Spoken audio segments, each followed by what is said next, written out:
So what would make a guy like Jimmy O'Neill decide to walk into a bar, pull out a gun, and shoot and execute four high-ranking members of the Crimson Kings in front of a bar full of people? Well, that's what we're going to talk about today on this episode of the Shoeshine Boys. So stick around. Hey guys, welcome to the channel. My name is PJ and I'm the creator of the Shoeshine Boys. Now, you're probably wondering, what the hell is the Shoeshine Boys? What's it about? What is it? Why am I here? Well, primarily, the Shoeshine Boys is an idea for a film that I had many years ago, over 20 years ago. And I originally wrote a screenplay. And truthfully, I was busy with my career, business, family, life, and it sat on the shelf for a very long time. But I always knew that I had something here. I think this is really a great story. Now, I'm not really a writer per se. I play around a little bit as a hobby, but I'm obsessed with films, specifically organized crime. All the great films. I can go into great detail on each and every one of them, and what I like about them, what I think works, and what I think could be better. But I always had it in my head to do something with the Shoeshine Boys. And as I've gotten older, I'm obviously much older now. I have more time. My family's raised, and I decided to turn into a novel. So, what's the purpose of this channel? This channel is primarily, what I'm going to do is, I've written 39 chapters, and what I'd like to do is, I'm not going to read it, word for word, just you sitting there listening to me read a chapter. I'm not going to bore you with that. That would be a little bit too long, a little bit too detailed. But what I'm going to do is, each and every week, I plan on creating a new video where I give an outline, a detailed outline of exactly what happens in each chapter. So again, it'll be more of a storytelling format. And you can come along for the journey, and you can also help contribute, because I'm not going to publish it until I go through all 39 of the chapters.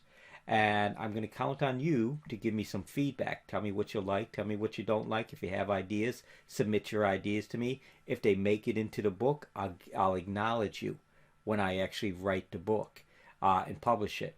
But I do plan on publishing it in 39 weeks. There's 39 chapters. I've already written it. Just to give you an idea as far as what it's about. The story itself is primarily about a character by the name of Jimmy O'Neill. Now, Jimmy O'Neill he grew up in a rough neighborhood and very difficult circumstances, and starts out as a young boy primarily just scraping to get by, trying to make some money with his four best friends. And they hustle up and down the streets into the different bars and things like that, shining shoes. And they refer to themselves and become known in the neighborhood as the Shoeshine Boys. But what starts out as a simple side hustle to make a little bit of pocket change evolves into a period of time to where they become one of the most powerful organized crime syndicates on the south side of Chicago. And to where it actually ends up with Jimmy committing 4 counts of murder and winding up in prison. And that's where the story comes from. Jimmy is being interviewed by a reporter from the Chicago Tribune and telling his story. So it goes into great details from the very beginning to to where he's at right now in his life, which is serving a life sentence in prison. So that's kind of to give you a little bit of, I guess, insight of what the book is about. It's very gritty. It's a crime novel. Okay, and I think it's very compelling. But again, I want you to give me your feedback. So what I'm going to do, like I say, is every week I'm going to go ahead and give the detailed outline. Today I'm going to start with chapter 1, and that's where we're going to jump into right now with chapter 1. So let's get into it. So chapter 1, the Shoeshine Boys. Now before we begin, I'm going to ask you a favor. At the end of this video, I'm going to ask you to help me name the chapter. I'm kind of torn between 2 different titles for the first chapter. So at the end of the the video, what I'm going to do is I'm going to go ahead and tell you the 2 titles that I've already come up with, and I'm going to ask you to give me your feedback, your comments. Tell me which one you like most. You can put it in the comments below, or if you have an exceptionally good title that you think would fit better than my choices, put it in the comments. If I use it, I'll give you credit. But again, I want this to be a collaboration here between myself and you, the audience here. The viewers, the listeners, subscribers, the crew, whatever I'm going to refer to you as. So let's kick it off. Chapter 1. So in this chapter, we're going to be introduced to the main character. It's a young man by the name of Jimmy O'Neill. Now, Jimmy grew up on the south side of Chicago in a rather economically depressed area of the city, you could say. So it's early 2000s, about 2001. It's the end of winter, maybe February coming into March. Still a little bit of snow on the ground, grimy, dirty. South side of Chicago, I don't know how well you know it, especially back then, but it was kind of a mix. This section of the south side, anyway, was Italians, blacks, some Mexican, and whites, and Irish primarily. And Jimmy O'Neill, he pulls up in his car. It's a beautiful, brand new Cadillac 2-door Eldorado, metallic blue pinstripe, spoke wheels, absolutely gorgeous car. He parks on the side of the road outside of a club called Club 88. Now, he's sitting in his car. He's listening to the radio before he goes in, but he's not really paying attention so much to the music. He's more at the Foo Fighters is what I say in the book is actually playing on the radio, and the soundtrack is playing, but he's just kind of scanning the area. It's kind of his nature. He's always kind of observing, watching, paying attention to what's going on, the movements around him, who's on the street, who's doing what. And as he's watching, we see a Pontiac DeVille pull up, a 4-door. Scratch that. It's not a Pontiac DeVille. I changed that. It's a Chevy Caprice 4-door. Pulls up out on the opposite side of the street and parks outside of a bar called Danny's Place. Now, when the car parks, we can see Jimmy's entire demeanor start to change. He tenses up his body. The muscles in his neck start to tighten. He zones in, hyper-focused, watching. His eyes dead set on watching the men in the car. They get out of the car, 4 men, Mexican descent, young guys, maybe mid-20s or so, and by the tattoos on their neck of a crown, it's obvious that they're involved in a gang. This particular gang is called the Crimson Kings. Very important. Remember that name, the Crimson Kings. And they get out, they look around, very cocky, kind of, acting like they own the place. And but in Jimmy's mind, they don't belong here. This is Jimmy's neighborhood.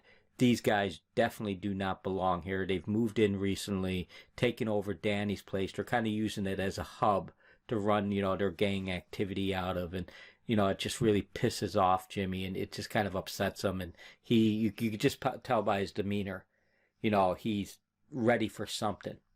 And he watches them. They don't even pay attention, don't even notice him. Get out of their car, walk around a little bit.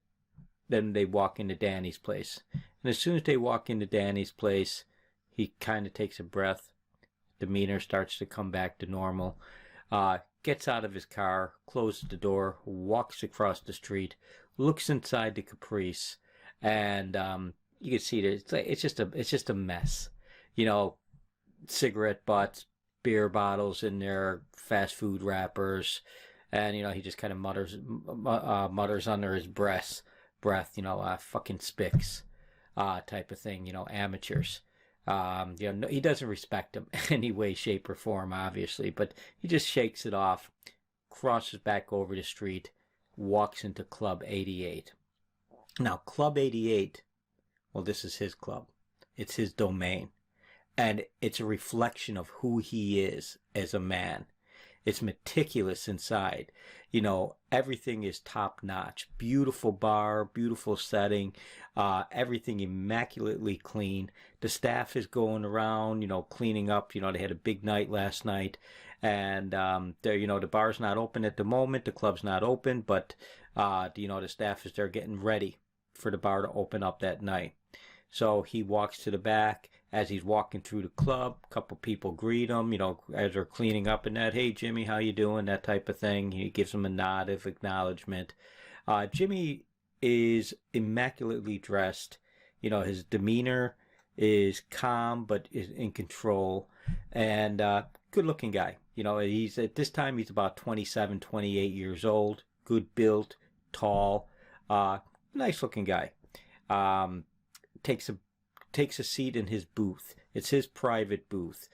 He's got it designed in such a way that he's got smoke glass around it, but he can see out very clearly. He can see everything that's going on in the club, but unless you're kind of looking for him, you're not going to really notice him in there as much the way he has it designed. So he takes a seat in his booth, and then a moment later, a young waitress shows up. Waitress, bartender / bar manager, whatever we refer to her as, one of his staff. She shows up, a young, good-looking girl, very pleasant, obviously a little bit flirtatious with Jimmy.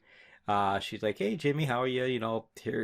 Here's your morning paper, your coffee, and one plain donut." She sets it all down in the table in front of him, and she gives him a little smile and says, "We had a really good night last night." And, Jimmy just goes, "Ashley, darling, what would I do without you?" That type of thing. A little bit, he's the boss, obviously. She's a staff member, but there's a little bit of a chemistry or click there or whatever. Some, you can kind of tell that she's kind of drawn to him somewhat. But it's early days. We don't know what's going to happen there.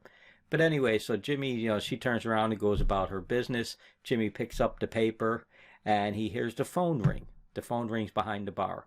Ashley walks behind the bar. She picks up the phone, and you could tell, she kind of changes. She doesn't like the sound of the voice on the other side of the phone. And primarily what happens is we can hear the mumbling going on. She puts down the phone, puts it on hold, walks out from behind the bar, walks over to Jimmy and whispers to him, "It's the Polak." Now, the Polak is a guy by the name of Kowalski. This is the first time we're being introduced to him, obviously. He is going to be a main character in the series. But Kowalski is a crooked cop. He's a detective. He works out of the 8th District, and primarily he does jobs for Jimmy. He keeps Jimmy informed of what's going on. He fixes things, whatever needs to be fixed. And Jimmy knows one thing, that if Kowalski is calling him on the private line at the club, something's going on. There's some trouble. So he calmly, one thing about Jimmy, you're going to find out he's always in control. He doesn't just, react very quickly. He always takes time to think and, paces himself. So he folds up the newspaper, puts it down nicely, slides his coffee, off into the center of the table, slides out of the booth, and primarily walks over to the bar, picks up the phone, and, says, "Jimmy here." And you can just hear the talking. And you can start seeing Jimmy, he just changes. His entire demeanor somewhat changes to the point to where it looks almost uncomfortable. You can see him start to tense up. And he doesn't speak, but he just hears the words. And all he needs to hear is 4 men, the warehouse, shot dead, murdered. And that's it. Jimmy just puts the phone down to the side, steps back. He looks in shock. He doesn't, for a moment, he doesn't look like Jimmy. He just got some horrific news. But he composes himself. He instantly knows what he's going to do. He goes ahead, he just puts down the phone back on the receiver. His demeanor changes where now he just looks hyper focused. He knows exactly what he's going to do. He's in control, but very, very tense. The people in the bar, his staff and that, they do notice it, but they know better than to say anything to him. He walks out of the bar, right out through the entire crowd, staff, everything else. They're just watching him, and obviously they know something is going on just by his demeanor. He walks out of the bar through the front door, walks right to his car, opens up the door into the glove box. He pulls out an automatic pistol. Takes it, puts it in, and tucks it in behind his jacket and into his pants, trousers. Waistband, and he just walks right across the street, stops at the Caprice again, looks inside, and you could just see the anger in his eyes. He's just furious, but in control. He walks to the front door of Danny's place, takes a breath, walks through. When he walks through, Danny, the owner of the bar, now Jimmy's known Danny since he was a kid. Jimmy grew up in this neighborhood, and he's always been around, and he knows Danny's. And Danny's place used to be a great place. It was a happening place. Danny was known as a stand-up guy, but now the place is a bit run down. He's fallen on hard times. He's behind the bar. Doesn't look, the man that he used to be. Looks a little bit disheveled, and he's just wiping the glass, and he sees Jimmy, and right away he kind of perks up a little bit because he likes Jimmy, and hasn't seen him in a long time because obviously Jimmy doesn't really go in there anymore. The type of crowd that the bar is, kind of his patrons are now. They're all, truthfully, they're fucking scumbags. Most of the people in there now, if I could be frank about it, drug dealers, gangbangers, just lowlifes primarily go into the bar now. Not Jimmy's scene at all. And but he sees Jimmy, and he's like, "Jimmy, long time no see. How you doing? What can I get for you?" And Jimmy kind of, for a moment, kind of comes out of the trance, I guess you can refer to as a bit of a trance that he's in. He's so hyper focused on what he's going to do, and he kind of interrupts his thought pattern for a moment, and he looks to Danny, and he says, "Nothing for the moment, but I'll be having a drink in a moment, in a minute." And he just starts walking to the back of the bar. As he's walking through the bar, people don't really notice him that much. There's a few, people that sit down drinking early in the day.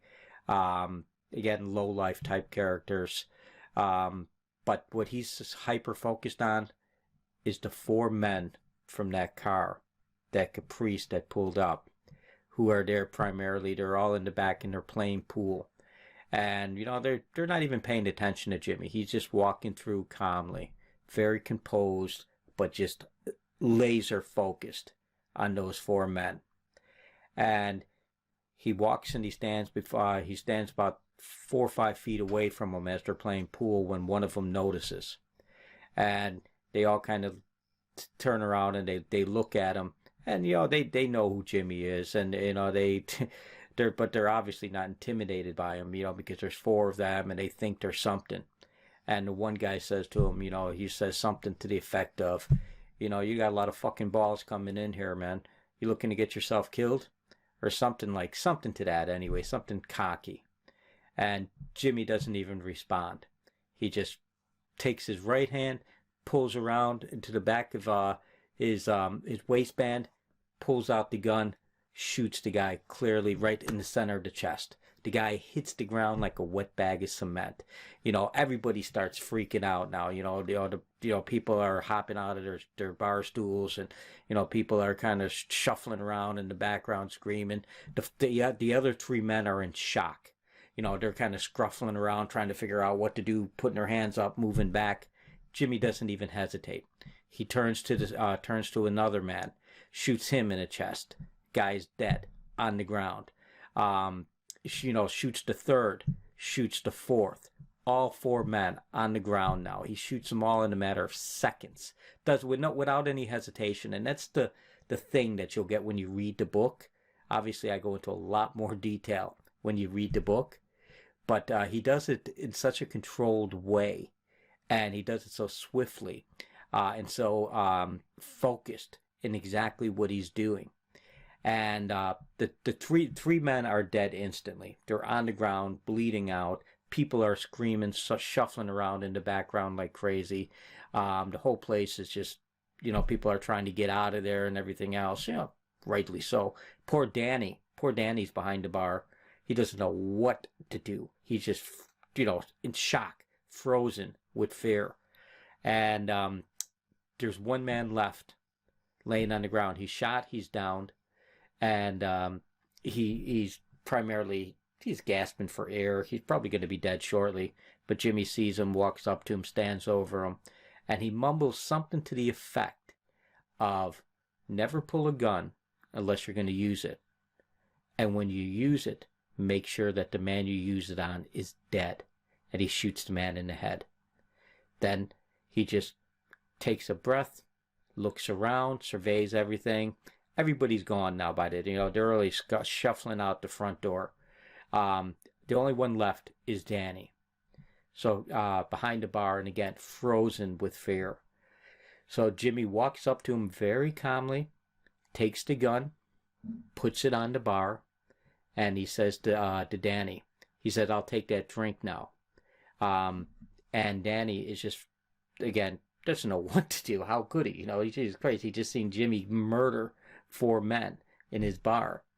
So he's just kind of frozen, and he turns around and he grabs a glass, and he's shaking. You could just see him physically shaking, and he grabs a bottle of whiskey from the bar. He tries to pour it, but he can't. He's just shaking too much. He's terrified. He doesn't know if Jimmy's going to kill him, after this. So Jimmy just very calmly takes him, takes his hands, puts the glass, takes the glass and takes the bottle, puts it on the bar, and tells Danny, "It's okay, you've done enough." He takes the glass, fills it halfway with whiskey. So he got a good measure of whiskey, probably 3 shots in there. Takes it, downs it down. Then he just looks at Danny. He says, "Now do me a favor. Call the cops." And he just sits there and he waits. He waits for the cops to turn up. And that's the chapter. That's the introduction to the Shoeshine Boys. It's the introduction to Jimmy O'Neill, again, who the entire book is going to be based around. It's Jimmy O'Neill's life from start to where, you're going to find out he ends up. But that's the introduction. So now you need to help me go ahead and select a title. So these are the 2 titles that I'm thinking of at the moment. And again, I want this to be a collaboration between, the audience and me. Give me your comments, letting me know your thoughts. Let me know which one you prefer. Because the plan is, again, I'm going to be introducing a new chapter every week for the next 39 weeks. There's 39 chapters in this book. I have not published this book.